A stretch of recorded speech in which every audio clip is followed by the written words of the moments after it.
Kita akan membuka Alkitab kita dari surat Rasul Paulus terhadap jemaat di Galatia. Galatia pasal yang kelima, dan kita akan membaca ayat 16 sampai ayat yang ke-26.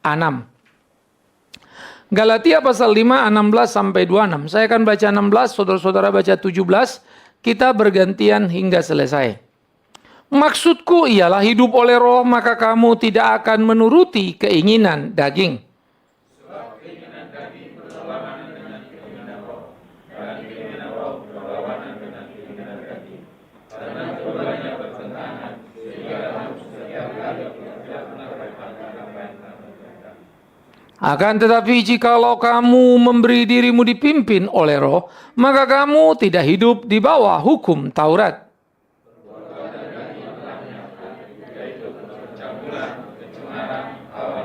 Penyembahan berhala, sihir, perseteruan, perselisihan, iri hati, amarah, kepentingan diri sendiri, percideraan, roh pemecah.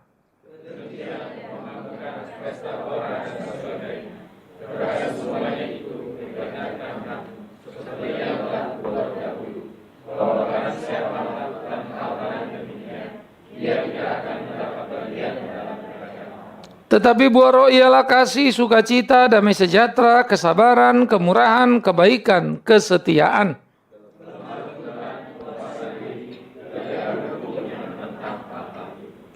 Barang siapa menjadi milik Kristus, ia telah menyalibkan daging dan dengan segala hawa nafsu dan keinginannya.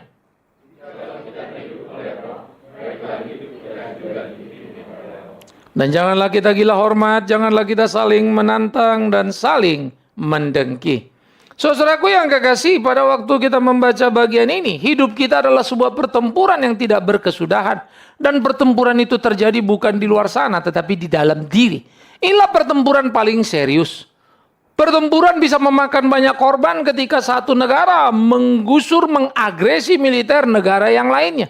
Itu pertempuran biasa, hanya membuat orang menjadi mati, tapi belum tentu terpisah dari Allah.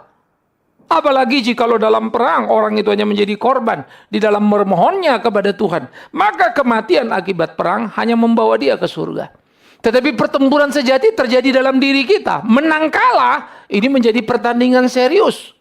Kalah kita hanyalah panggilan neraka di mana dosa itu menjadi nyata. Hidup adalah sebuah perkelahian yang tidak kunjung usai. Kita ditebus oleh darah Kristus yang sempurna. Kita menjadi sempurna karena penebusan yang sempurna, tetapi hidup di dunia yang tidak sempurna. Perang. Anda tidak bisa mengharapkan dunia ini menjadi sempurna karena memang tidak. Engkau tidak berhak berdoa supaya di dunia ini tidak ada problem.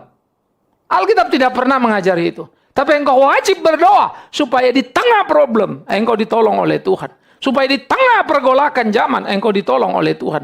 Jangan bawa kami ke dalam pencobaan. Supaya kami jangan berdosa padamu. Itu bisnisnya.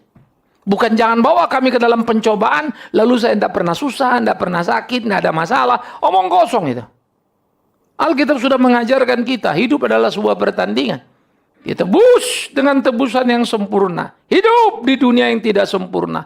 Untuk menuju kekekalan sempurna. Yaitu Yerusalem baru. Maka hidup kita pun sama. Hidup kita adalah dua kerajaan yang saling berbenturan. Di waktu lampau kita tidak mengenal Tuhan. Hidup dalam kedagingan kita.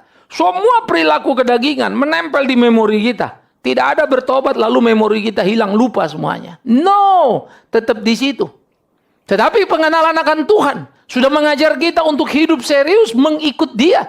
Sehingga hidup itu menjadi pertempuran antara memori, keinginan, kebiasaan lamaku dan tujuan hidup baruku yang sudah diberikan oleh Tuhan. Nah, ini terus berbenturan, saudaraku. Omong kosong kalau kita tidak ingin menjadi orang kaya raya. Omong kosong kalau kita tidak ingin menjadi orang terkenal. Omong kosong kalau kita tidak ingin menjadi orang yang disukai semua orang. Semua kita ingin. Dan keinginan itu begitu besar. Celakanya ketika keinginan itu kita jalankan dengan cara-cara manusiawi lama kita, menjadi kacau balau semuanya. Tapi itu ada di dalam diri kita. Keputusannya mutlak menjadi keputusan kita. Betapa tidak sederhananya, saudaraku. Nah, oleh karena itulah, apa yang dikatakan Paulus kepada orang-orang Galatia menjadi sangat penting. Sudah sangat jelas, keinginan daging berlawanan dengan keinginan roh. Keinginan daging adalah keinginan manusia yang belum mengenal Allah. Keinginan roh adalah keinginan manusia yang sudah mengenal Allah. Dua-duanya di dalam diri kita. Masa lalu kita tidak kenal Tuhan. Masa kini kita kenal Tuhan. Ingat, masa lalu kita tidak hilang. Pertobatan tidak menghapus seperti sebuah tulisan dihapus pakai tip X lalu selesai. Dosamu yang dihapus.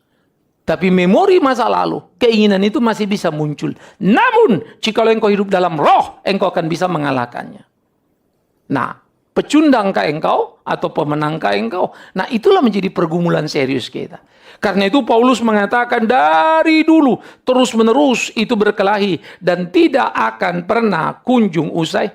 Sehingga akhirnya kita dipaksa seringkali oleh si setan itu melakukan hal yang kita tidak ingini. Lalu sesudah melakukan, kita menyesali. Lalu ngaku dosa di hadapan Tuhan. Pertanyaannya, mau berapa kali? Boleh kita jatuh dalam dosa? Bisa, tapi tidak boleh. Ini yang menjadi sulit. Boleh? Tidak. Bisa? Iya. Oleh karena itu kalau jatuh dalam dosa, jangan excuse lalu bilang, ya namanya juga manusia Pak, mana ada yang sempurna. No! Kita ini manusia sempurna, ditebus dengan darah sempurna, dan berbisnis untuk hidup sempurna. Maka hidup itu saya katakan tadi, perkelahian. Hidup kita dalam medan tempur yang tidak kunjung usai. Tidak ada seorang pendeta bisa menggaransi dirinya tidak jatuh dalam dosa. Tidak siapapun. Berkhotbah tidak sama dengan hidup benar. Berkhotbah benar itu gampang, hidup benar itu susah. Kalau saudara datang ke gereja, jangan pernah berpikir engkau sudah menyenangkan hati Tuhan. Belum tentu. Perasaan keagamaan kita menyenangkan Tuhan. Padahal Tuhan belum tentu senang lihat kita. Dari mana kau tahu Tuhan senang padamu? Apakah kalau kita katakan, aku mau menyenangkanmu seperti lagu itu, lalu dia jadi senang? Mungkin dia bilang, omong kosong apa yang kau nyanyikan? Kau bilang kau mau menyenangkanku, tapi perilakumu selalu mendukakanku. Sehingga dibutuhkan satu kepekaan pada diri, kesadaran. Sehingga waktu saya bicara tentang dia, memuji dia, batinku harus menguji diriku sendiri. Aku harus berkelahi dengan diriku, menghantam diriku, supaya aku bisa tahu hidupku itu sungguh apa tidak. Nah, inilah perkelahian sengit di dalam diri. Bagaimana itu menjadi satu pertandingan yang tidak boleh berhenti, saudara-saudaraku yang kekasih. Hidup kita adalah sebuah medan pertempuran dan bertempur dari detik ke detik dalam kehidupan. Satu detik engkau bisa berdiri lempang, detik kemudian engkau sudah tersungkur tidak karuan. Satu detik Petrus bisa berkata, engkaulah Mesias anak Allah. Yesus berkata, Petrus, yang bicara itu bukan kau, tapi roh Bapakku. Satu detik kemudian, kiranya Allah menjauhkan kesulitan kepahitan itu darimu, ya guruku. Setan, engkau hanya memikirkan apa yang dipikirkan manusia, bukan Tuhan. Sedetik dia dipenuhi Roh Kudus, sedetik kemudian dia dipenuhi roh setan. Padahal Yesus ada di situ. Jadi jangan bilang, kalau Yesus bersama kita semua beres. Betul, masalahnya kau bersama Yesus apa tidak? Perhatikan kalimat itu. Bersama Yesus masih beres? Yes, kalau Yesus menyertai aku semua beres. Persoalannya, aku yang bilang, aku bersama dia. Apakah dia bersamaku? Nanti dulu saudara-saudaraku. Itu sebab mari kita mulai mengukur diri kita. Mari kita mulai memperhatikan hidup kita. Bagaimana kita berkelahi, bertanding dalam kehidupan itu. Bagaimana kita melakoni hal-hal yang tidak sederhana itu. Ini yang mesti kita pikirkan terus.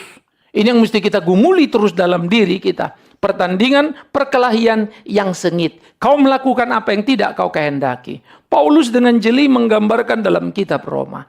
Apa yang kuingini baik, tetapi yang kulakukan justru yang tidak baik. Lalu dia bilang, akhirnya aku tahu dengan tubuhku aku melayani dosa, dengan jiwaku aku melayani Allah. Bukan Paulus itu menjadi orang yang dikotomi. Seakan-akan tubuh adalah dosa, itu pemikiran Roma. Lalu jiwa ini adalah jiwa yang bersih, yang akan berganti tubuh nanti kalau sudah mati dan seterusnya. Nah itu konsep nanti dikembangkan reinkarnasi. No. Paulus bukan ngomong itu. Tapi Paulus mau mengatakan, aku hidup dalam tubuh berdosa. Dipenjara di sini dengan keinginan masa laluku. Kristus sudah memerdekakan aku. Maka aku tidak boleh lagi dipenjara. Aku harus berkelahi karena aku orang merdeka. Kunci di tanganku. Bukan lagi aku terkurung di sana. Maka lagi-lagi saya katakan, hidup adalah sebuah pertandingan yang tidak pernah berhenti. Dan pertandingan sengit itu adalah kita dengan diri kita sendiri. Maka kalau pertandingan ini kita menangkan, menjadi mudah kita membereskan urusan dengan sesama kita. Menjadi sederhana bagi kita. Karena itulah kita penting untuk memperhatikan hati-hati dalam seluruh kehidupan kita. Paulus mengatakan bagaimana manusia yang hidup di dalam keinginan dagingnya. Hidup dalam percabulan, kecemaran, hawa nafsu, penyembahan berhala, sihir, perseteruan, perselisihan, iri hati, dan seterusnya. Komplit di sana. Ya, nah, saudara tinggal nyatat aja, saudara ada yang mana? Mungkin waktu saudara nyatat juga kaget ya. Masih ada yang saya punya, tapi kok nggak ada di sini datanya ya. Nah, terpaksa saudara tambah lagi tuh Alkitab ya. Tambah ini, tambah ini, tambah ini. Maybe kepanjangan sekali kita. Maka kadang-kadang kalau saya baca ya, enak bener khotbah. Tapi kalau ngeliat ini, aduh ampun. Kepentingan diri sendiri. Saya mau tanya saudara. Siapa yang paling kau cintai dalam hidup ini? Ibumu, papamu, siapa? Istrimu? Halo? Siapa? Istri? Alah, karena dekat istrimu kok ngomong gitu. Ngomong kosong itu. Kenapa kita kelahi? Kenapa kita sering ribut? Karena kita cinta diri kita. Saya akan lebih mementingkan diriku pertama baru istriku.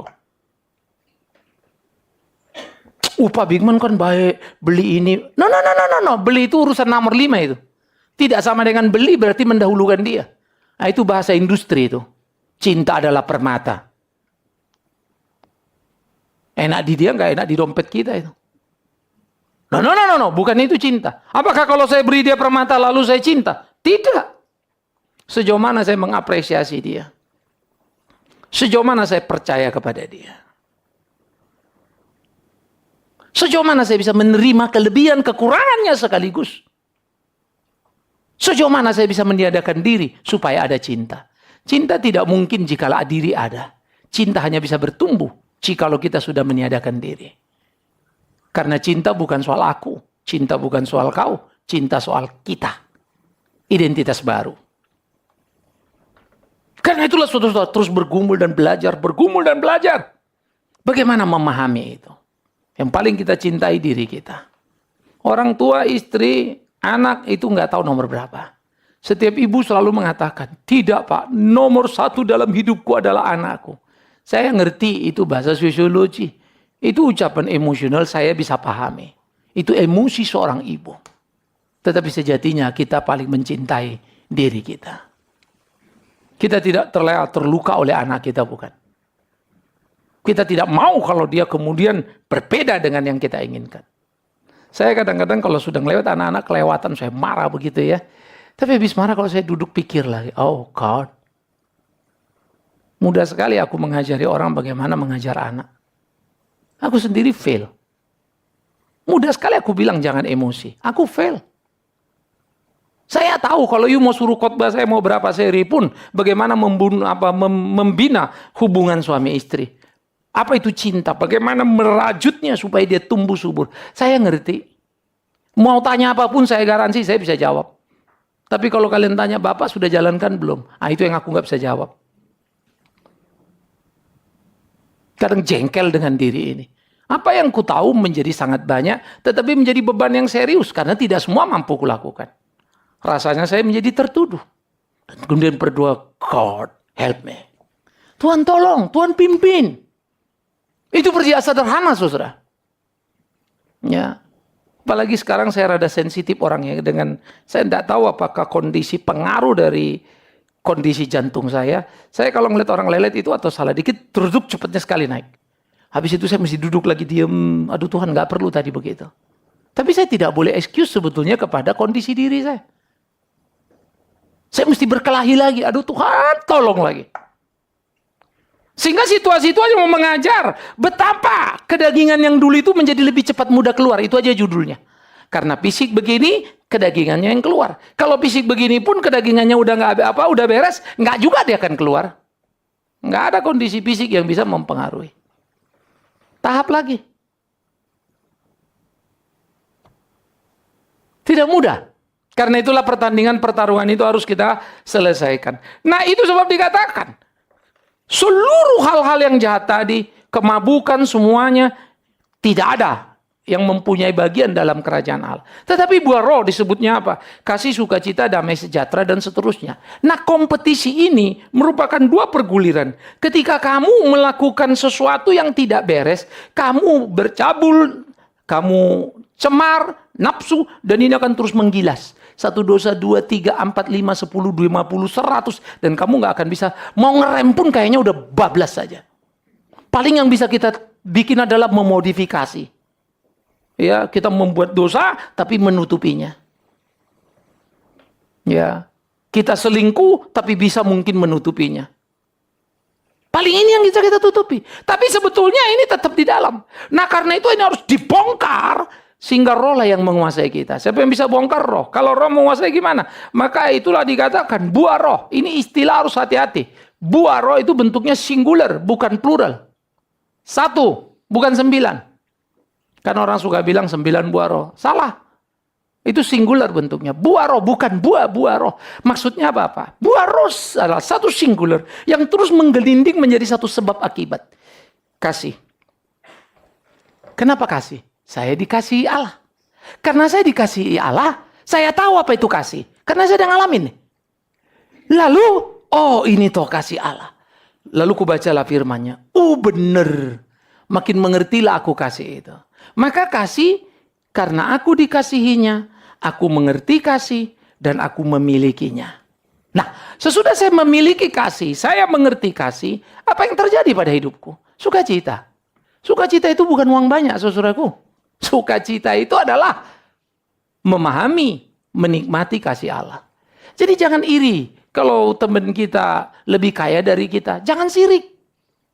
Jangan ngomongin. Paling dia kaya karena gini, karena gitu. Sorry. Itu urusan rezeki Tuhan kasih sama siapa-siapa. Ya, nggak usah repot ngurusin itu.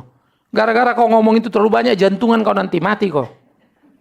Sudah urus dirimu, nikmati. God thanks, saya bersyukur. Saya boleh mengenal Tuhan. Ya. Tidak mudah, tapi itu kompetisi yang harus kita selesaikan. Saya suka bilang, gak gampang ya, saya udah ngomong begini. Kalau deket-deket sama orang, temen jalan, ini, itu. Makan sana, makan sini, naik ini, naik itu, mobil. Kadang-kadang saya juga mikir. Saya pernah diajak naik private jet, jujur aja. Saya rohanikan itu. Tuhan, kau berkatilah pelayananku. Kalau ada private jet kayaknya cepat kemana-mana. Waduh, dirohanikan nih. Kayaknya kalau ada private jet cepat deh kemana-mana. Hah? Ada aja. Habis turun, malu lagi. Aduh Tuhan, ada-ada aja aku ini gitu ya. Berkelahi loh.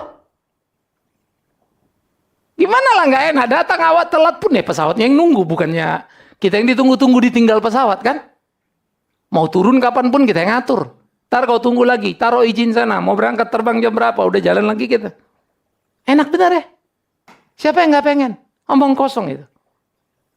Semua kita pengen. Tapi mesti kah? No. Kasih itu, sukacita itu bukan itu. Sukacita itu di sini. Bukan secantik apa istrimu.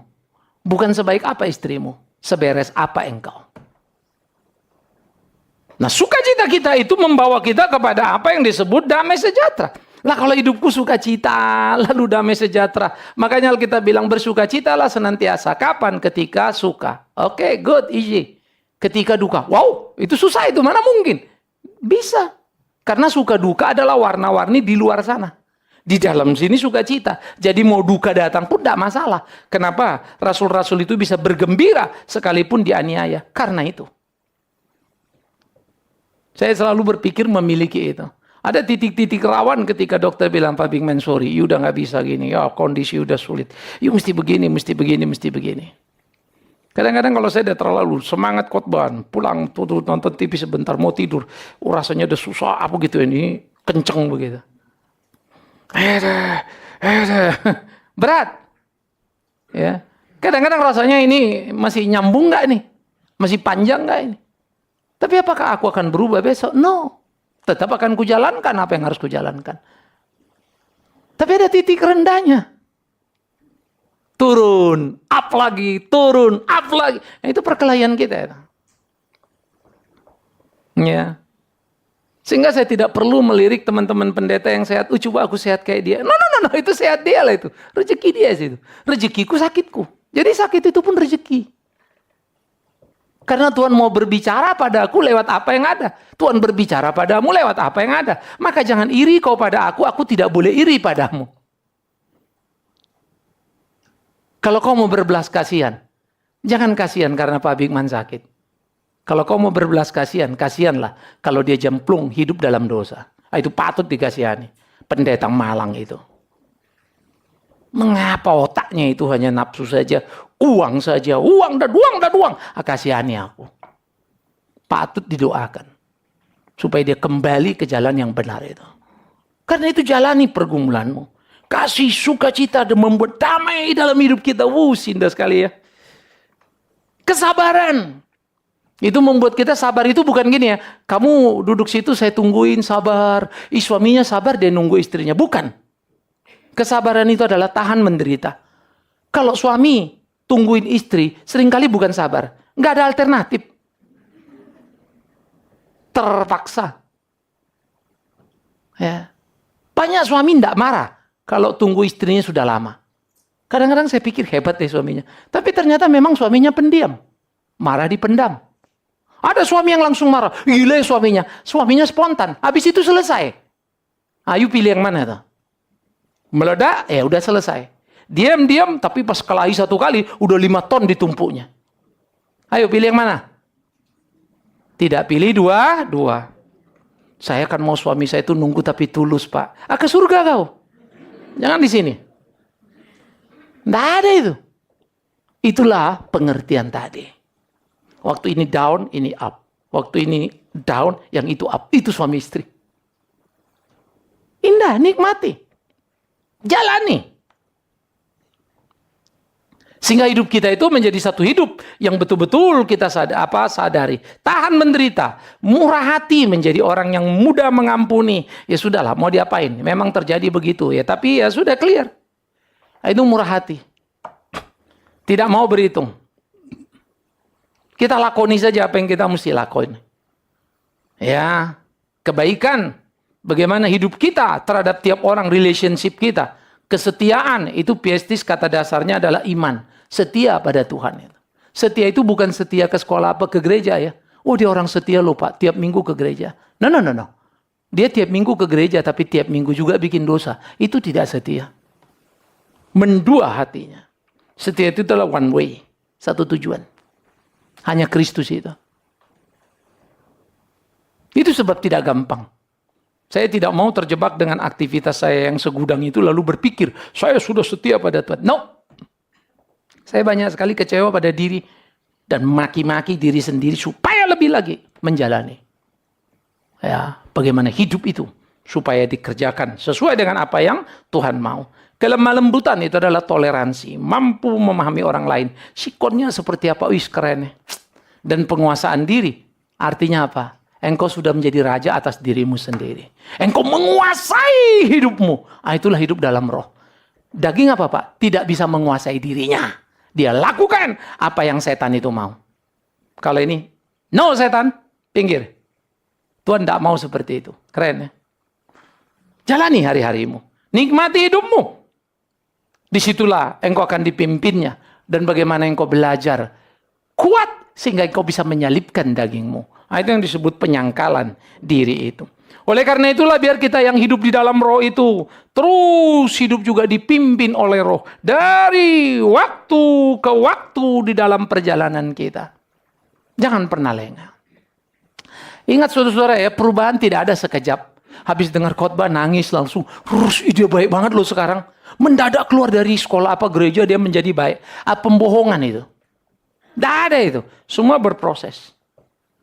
Istri-istri, kalau kau lihat suamimu begitu kebaktian, nangis. Lalu kau, waduh Pak, ini suami saya ini jahat sekali. Tak pernah dia ini begini. Baru kali ini nangis. Aduh, saya bersyukur dia berubah total hidupnya. No. Yang berubah nangisnya itu. Kemarin enggak, sekarang nangis. Seminggu lagi mungkin masih bisa bikin kau nangis. Cuma frekuensinya berkurang. Engkau akan lihat perubahan itu. Tapi berproses dia.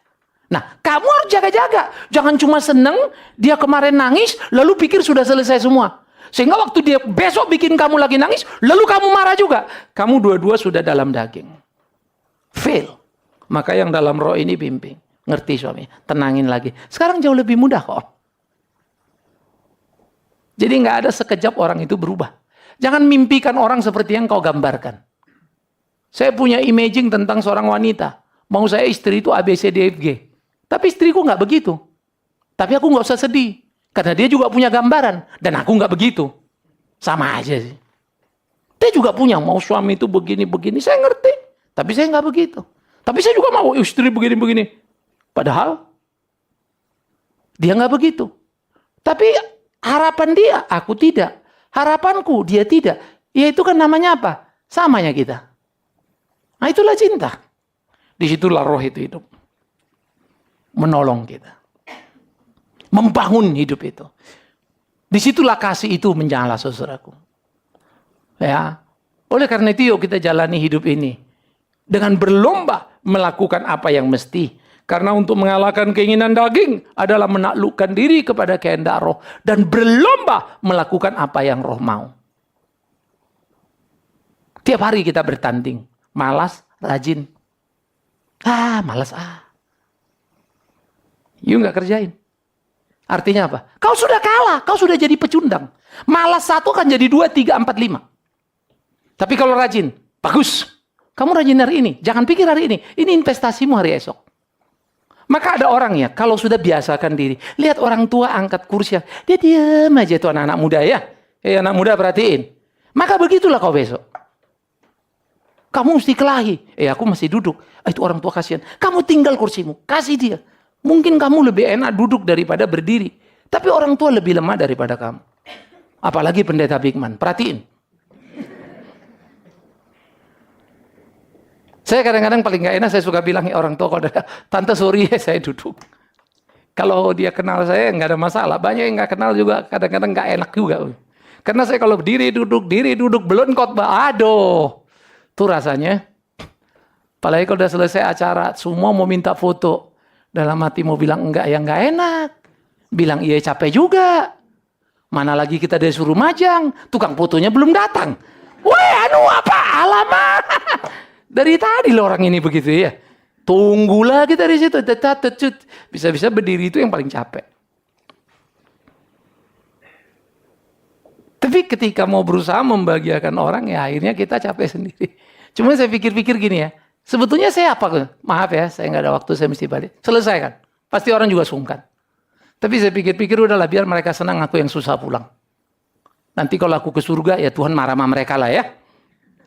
Tetapi artinya apa? Belajar. Coba ya sudahlah. Apa yang bisa kita bikin ya kita bikin. Kadang-kadang ya memang tidak ada yang kita bikin orang tidak korban. Itu sebab malas, rajin. Masa bodoh, caring. Itu pertandingan hidup kita itu.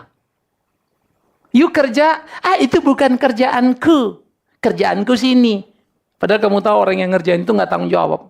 Akhirnya berantakan urusan pelayanan. Salah, bereskan itu. You nggak mau, saya yang kerjain. Ya, selalu belajar.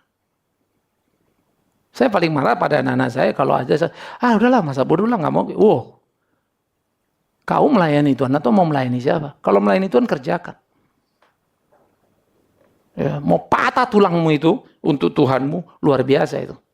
Apalagi kalau yang patah itu tulangnya orang Batak ya. Tidak ada peduli. Tetapi bagaimana melakukannya? Ingat ya, roh, daging, daging, roh, malas, rajin, masa bodoh, caring. Bukan urusanku, tanggung jawabku. Lakukan. Dan ini akan terus bertumbuh. Dan makin kuat di situ. Jadi jangan harap satu hari engkau berubah total. Jangan harap kau doa, Tuhan tolong rubah hidupku supaya aku seperti yang kau mau. Omong kosong doamu itu. Kalau kemudian engkau memilih malas daripada rajin. Memilih masa bodoh daripada peduli. Memilih membiarkan daripada tanggung jawab dan membereskan. Jadi maaf ya Kristen, day to day itu gampang dilihat mata.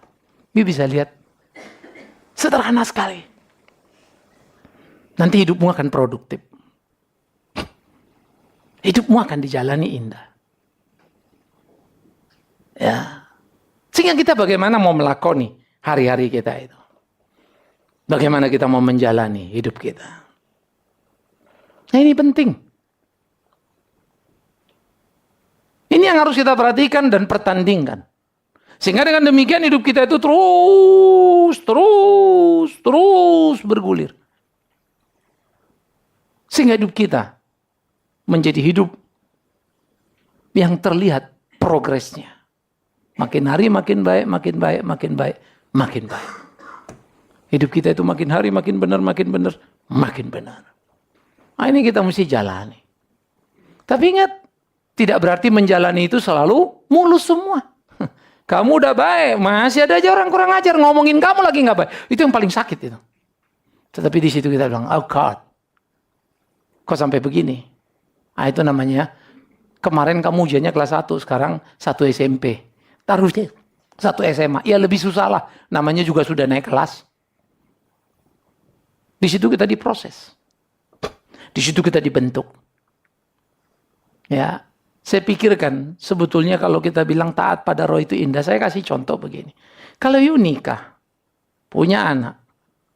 Nikah, kita biayain pernikahan kita, anak kita besarkan anak-anak kita jalani dengan sulit. Tapi you nggak bisa menikmati kebersamaan. Bagi saya itu menyedihkan, sayang. Besar banget aset yang kamu buang. Tapi kalau kemudian kita bisa bersama jalan dalam suka duka, ribut damai gitu ya. Terus bergerak. Investasi itu kan nggak ada artinya. Ya. Maka saya selalu bilang ya, ada selalu blessing. Saya naik mobil itu kalau nyetir ya sekali seminggu atau sekali sebulan jarak pendek boleh lah. Tapi kalau sejarah pandang dokter nggak rekomen kan. Memang saya nggak boleh karena bawa mobil juga kan exciting. Nggak lari nggak apa tapi jantung yang berdebuk nggak karu-karuan. Ya. Jadi sopir saya juga udah tua. Kalau dia bawa saya pagi sampai sore dia pulang. Malam kemana kalau pergi? Ya istri saya.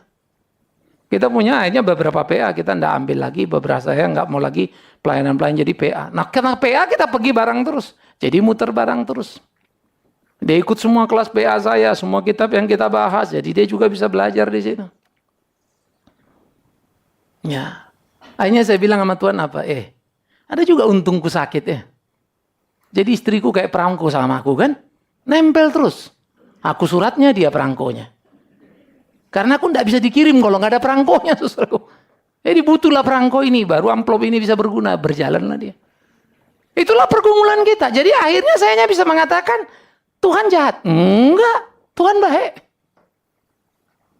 Tapi betapa mengerikannya kalau kemudian kita udah sakit, ribut melulu sama istri kita. Kita bilang, kamu nggak ngerti saya sakit, kamu nggak peduli saya. Istri kemudian under pressure, stres, lalu ngomong di luar, aduh Pak, dia sakit. Kita ngerti, apa dikit telat dia ngarah, kita dia nggak mungkin. Korban dua-duanya. Yang sakit dia tetap tambah sakit karena stres melulu, istrinya yang sehat pun ikut jadi sakit. Pernahkah engkau mengerti betapa roh itu menjadi apa, keinginan daging menjadi racun yang paling mengerikan? Masuk ke seluruh sumsum hidup kita. Sampai kita nggak tahu lagi apa itu namanya bahagia. Bahagia adalah kalau aku nggak ketemu suamiku. Aduh bahagia Pak. Loh mati kan kita. Kalau aku nggak ngeliat istriku. Aduh bahagia banget Pak. Tapi kalau ketemu cicak rawa itu terus susah aku Pak. Aduh kalau ketemu dia lagi. Ayo ampun dah. No. Ini perkelahian kita. Ini pertandingan kita. Maka biarlah daging itu menjadi sesuatu yang kita salibkan di dalam hidup kita. Dan keinginan roh itu memenuhi hati dan pikiran kita. Please nikmati. Di dalam rumahmu, dengan anakmu, dengan istrimu. Dalam pergaulanmu, dengan teman-temanmu. Ya, ingat selalu kalimat ini. Nobody perfect, but all of us must to be perfect. Kenapa? Karena penebusan Kristus yang perfect itu. Menyenangkan ya kalau punya teman ketemu sana, ketemu sini ya. Rasanya seneng, happy. Banyak kawan tuh enak loh. Ya. Saya kadang-kadang kalau lagi jalan di mall ngomong sama, Pak Bima, apa kabar, jalan. Ya. Istri saya pun suka, anak-anak kalau udah ketemu lagi ramah, Pak itu siapa, Pak? Papa juga nggak inget. Tapi rasanya seneng kalau mereka punya perhatian sama kita. Kalau nggak kan dia cuek aja kan. Siapa itu dilewatin aja. Pak Bingman, orang nyambutnya juga serius, mesra banget. Kadang-kadang kita ngomong 10 menit, saya nggak nyampe-nyampe. Pikir. Nggak inget. Kecuali dia tahu diri. Pak, masih ingat saya kan Pak yang kita ketemu di sini-sini. Oh iya, saya bilang. Walaupun itu pun belum tentu juga. Masih muter lagi, yang mana ini ya? Ya cuman kira-kira matching, nyambung-nyambung lah. Otak saya ini udah susah. Memori yang begitu-begituan ya. Tapi yang saya tahu cuma begini, oh God, thanks. Ada yang menyapaku, ada kawanku. Oh God, thanks. Ada yang menyukai aku. Enough is enough, itu hidup. Ya. Sehingga kadang-kadang kalau ada orang, Pak ini, wah saya diantar. Istri saya suka, Pak janganlah Pak, nggak enak. Saya bilang, enggak. Ya. Mereka senang kalau bisa bikin saya senang. Maka saya akan kasih kesempatan mereka untuk bikin saya senang. Saya tidak tentu perlu apa yang dia kasih, saya punya. Ya, saya dikasih kotak misalnya roti, Pak bawa, buat apa lagi bawa, makan juga belum tentu. Saya terima.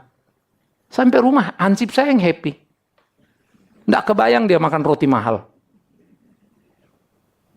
Maka saya yakin dia pasti berdoa. Tuhan tolonglah dengan agamanya ya, supaya Pak Bingman umurnya panjang. Sehingga roti tetap datang. Ya nggak apa-apa lah. Itu doa dia di situ ya. Kita bikin dia bahagia. Seneng kan? Jadi bahagia tidak ujung langit sana. Itu roh. Taatilah keinginan roh, lakukanlah dan bahagialah. Amin. Maka dalam apa yang kita kerjakan, hikmat akan ditambahkan olehnya.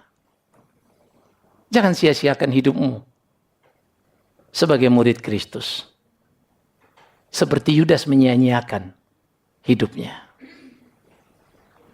Tapi syukurilah hidupmu seperti para rasul menjalaninya. Dan mereka menikmati hidup, bahkan bersuka dalam duka, bahagia di tengah derita.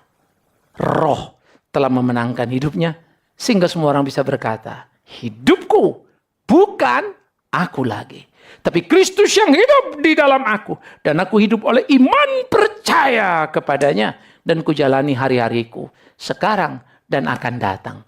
Di kebersamaan, di kesendirian. Aku tidak pernah berjalan seorang diri. Ia selalu menyertai. Kawan boleh pergi, Tuhan tidak. Hidup boleh sendiri, Tuhan tetap bersama.